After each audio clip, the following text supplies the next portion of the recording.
Hi and welcome to Rose Red Homestead.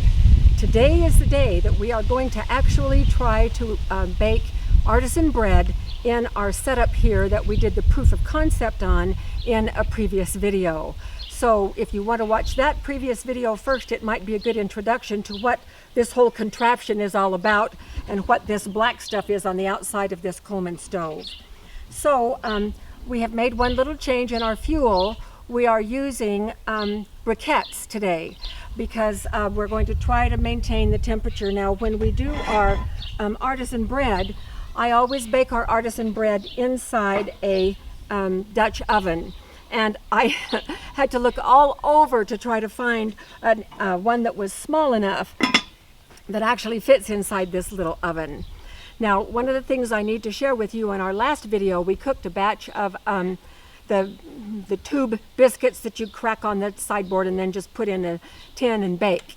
After the video, we took those in the house and ate some of them, and they tasted a little bit smoky. This is a Coleman stove that is designed to go on top of a Coleman camp stove. This is a Coleman oven that is designed to go on a Coleman camp stove with propane. We're of course using it on our EcoZoom with wood, and so a little bit of the wood smoke gets inside. And so when we do it this way, it's best to have the food covered so that the ash doesn't get on it and so it won't taste smoky.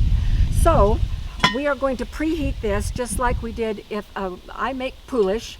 I started a batch of poolish, that is a pre-ferment artisan bread, and I started a double batch this morning, and it's been processing and rising all day long. It should be ready to bake in about 45 minutes, which is exactly how much time this pan needs to preheat. So we're going to put this Dutch oven in the little Coleman camp stove and allow it to preheat. The temperature is just below 400. We really need it to get it up to about 450, 460, 75, somewhere in there. So we're going to be stoking this fire for the next 45 minutes, keeping it going so this will be nice and hot when we're ready to put the bread in. So we'll see you when we're ready to put the bread in.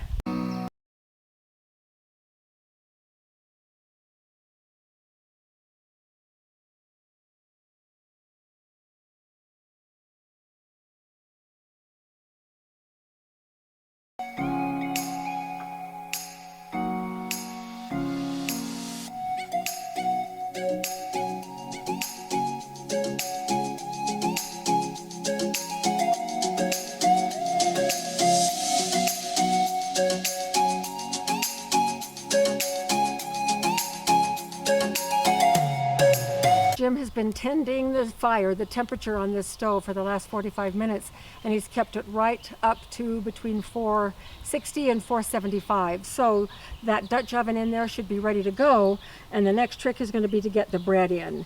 Now here's our bread. It's rising in this basket. This is about half the size of the regular loaf that I make. So I have these mitts that are good for up to 500 degrees, which we kind of need right here. Now when I do this in my kitchen oven, I only take the lid off. I don't take the Dutch oven out because I can reach putting it in the pan right from the oven door. But here I'm going to need to take it out of the oven all the way. So boiling, boiling hot.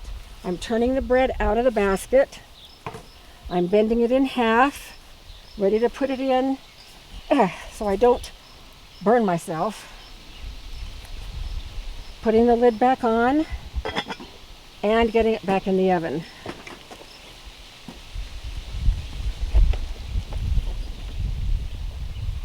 And it we'll check it after about 20 minutes. I don't think it will need to cook quite as long as it does a full-size loaf in the regular oven. So we'll check back in just a little bit when we're ready to see how it's doing.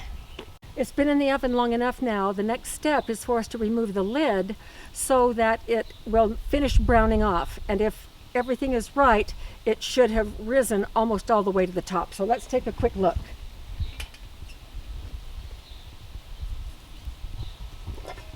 Oh, look at that. perfect. Okay, we're going to let that brown for about 5 or 6 minutes, and then we'll be ready to take the whole thing out. It's the moment of truth.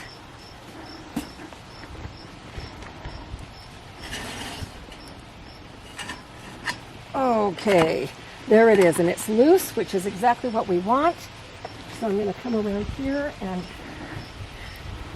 put it out on the, there's the back side of it, perfectly done, beautifully brown. Just going to set that right there. Okay, so here, wow, this is better than I expected. Whew, hot, hot. Now I want to show you its twin that I just took out of the oven in the house. And so look at that.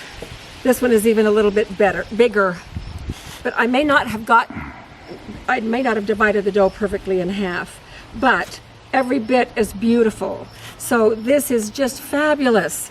Now I want to talk for just a minute about why it's important to me to be able to do this artisan bread in an off-grid situation. You know, we're just right now living through the coronavirus, where certainly a lot of things have been disrupted for us. But thankfully, we still have electricity, so I can still bake our bread. We have a lot of advantages. But the time could possibly come in a situation where we don't have any power. And I would like to still be able to bake bread.